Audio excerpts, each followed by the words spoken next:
ये शान मेरे नबी का है। खदीजा कुछ न बोली। अब उसके बाद मेरे आका गए घर पर।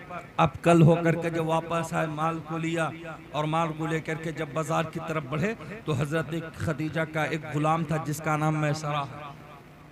वो मैसरा हर ताजिर के साथ जाता था क्योंकि हजरत खदीजा का बड़ा मोतमिद गुलाम था, भरोसेमंद था।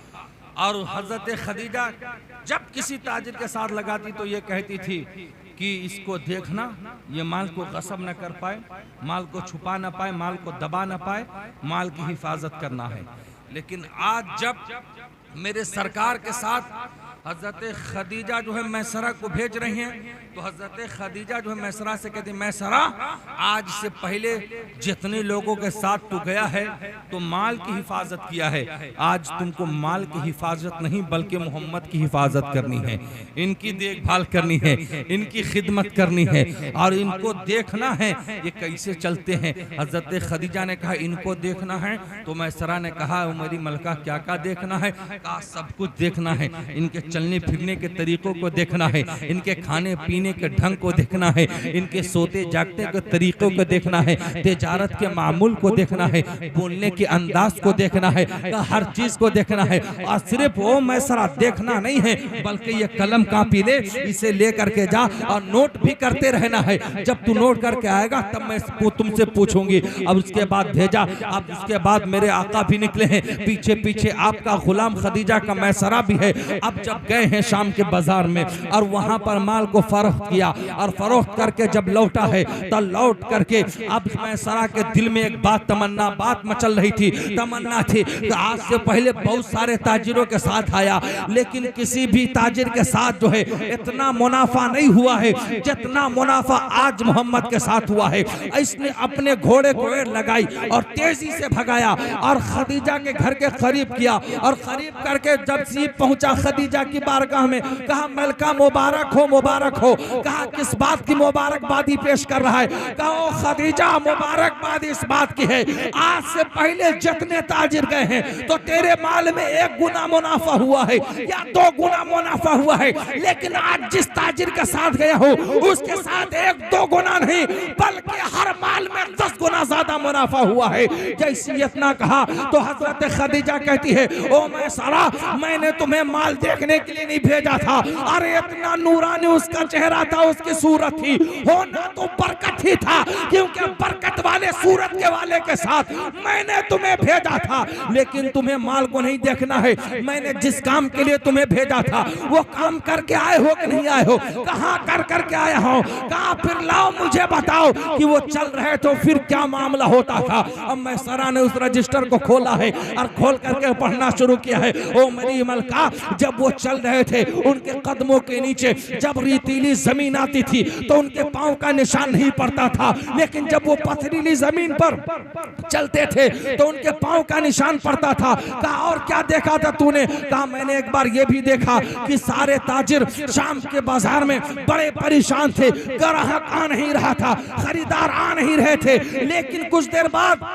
जब आमना का लाल पहुंचा है तो मंडी में इतने ग्राहक आए कि सारे ताजिर का माल बिक गया, खरीदार जो है ज्यादा हो गए और बेचने वाले कम पड़ गए। कहा और क्या देखा तूने? कहा सारे माल को बेच करके एक मर्तबा आराम करने की नियत से सारे ताजिर एक दरख्त के नीचे जो है दरख्त के साए में बैठे थे। बाद में आमना का लाल तशरीफ लाया और जिस तरफ धूप था उधर बैठ गए तो दरख्त ने अपने साए को चेंज कर दिया, जिधर लोग पहले से बैठे थे उधर धूप हो गई और आमना के सर पर साया कर दिया। कहा और क्या तूने देखा? कहा जब सारे ताजिर चलते थे तो धूप में होते थे, लेकिन जब आमना का लाल चलता था तो बादल उनके सर के ऊपर साया करता हुआ नजर आया था। कहा और क्या देखा तूने? कहा मैंने पूरे रास्ते में ये देखा कि कभी भी इनके बदन के ऊपर कोई एक मक्खी नहीं बैठी, कभी भी इनके जिस्म अत्थर पर मच्छर नहीं बैठा। कहा और क्या देखा देखा तूने? कहा जब इनको पसीना होता है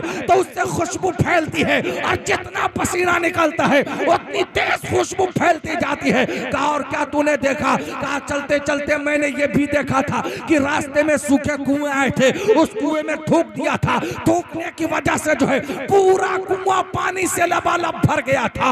और जिस खारी कुएं में पानी मौजूद होता लेकिन उसका पानी तीखा होता, उस कुएं में जब ये आमना का बेटा थूकता था तब पूरा पानी मीठा हो जाया करता था। कहा और क्या देखा तूने? कहा जब ये रास्ते से गुजरते थे, अगर सूखे दरख्त होते थे उनके गुजरने की वजह से वो दरख्त हरे भरे हो जाते थे। और क्या देखा तूने? कहा इनकी शान तो इतनी है कि खदीजा बयान करता रहूं, सुबह का सूरज गुरूब हो सकता है लेकिन इसकी शान खत्म नहीं हो सकती है। कहा ये सब तो शान बयान कर रहा है, आखिर ये बता इतने दिन तक तू उसके साथ रहा है, कोई ऐब तुम्हें नजर आया, कोई कमी नजर आई, कोई नुक्स तुम्हें दिखाई पड़ा? जैसे इतना कहा अब मैं नहीं कह रहा हूं बल्कि ये मैसरा है।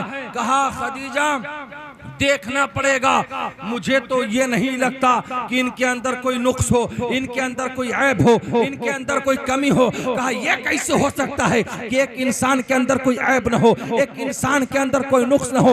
लगता है तुम्हारी निगाहें खता खा रही है। रजिस्टर को फिर से पलटो, फिर से पढ़ो, फिर से पढ़ा है। कहा कोई ऐब नहीं मिला। खदीजा को गुस्सा आया और डांट करके कहा मैसरा सही से पढ़, यह कैसे हो सकता है कि एक इंसान के अंदर कोई ऐब मौजूद न हो? फिर मैसरा ने पलट करके पढ़ा है और उसके बाद कहा है खदीजा मेरी मलका तू मेरी मलका है, तू मुझे डांट करके कहती है, एक बार नहीं 10 बार कहेगी, मैं 10 बार पढ़ूंगा लेकिन मेरा कहना यही होगा कि मोहम्मद के अंदर कोई ऐब नहीं है। जैसे इतना का खदीजा ने फिर डांटा और उन्होंने फिर पढ़ करके सुनाया, फिर उनकी शान बयान की कोई ऐब नजर नहीं आया। उसके बाद मैसरा कहता है ओ मेरी मलका तू मेरी मलका है, मैंने तेरा नमक खाया है, तुझसे नमक हरामी नहीं करूंगा, लेकिन बात अगर मोहम्मद की है और उनकी ऐब सुनना चाहती है तो सुन ले, ये मेरा आखिरी फैसला है। अगर तू मेरे एक हाथ में ला करके सूरज को दे दे, दूसरे हाथ में ला करके चांद को दे दे, उसके बाद का कि आमना के बेटे के अंदर ऐब निकाल करके मैसरा दे दे, तो मैसरा का ये मजाल नहीं है कि मोहम्मद के अंदर कोई ऐब दिखा सके। तो खदीजा कहती है मैसरा फिर ये बता वो कैसे हैं, वो कितने कमाल वाले हैं? तो मैसरा कहता ये मैं नहीं बताऊंगा बल्कि हिंदुस्तान का अहमद रजा बताएगा। उसकी शेर पढ़ करके सुना देता है उनका गुलाम, वो कमाल हुस्न हुजूर है क्या गुमान नक्श जहां नहीं, यही फूल खार से दूर है, यही शम्मा है कि धुआं नहीं। वो मैसरा जब इतने कमाल वाला मिल गया है, इतनी खूबी वाला मिल गया है, इतनी अजमत वाला मिल गया है, इतनी शान वाला मिल गया है, इतने वकार वाला मिल गया है, तो लोगों को फिर उनके लिए क्या करना चाहिए? दौलत देना चाहिए, घर देना चाहिए, मकान देना चाहिए। कहा नहीं नहीं ये सब नहीं करना चाहिए।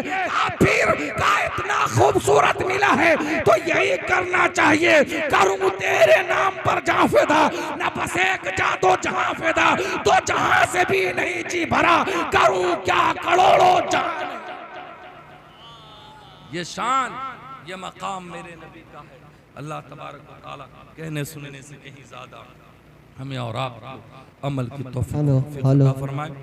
वाखिर दवाना अल्हम्दुलिल्लाह रब्बिल आलमीन।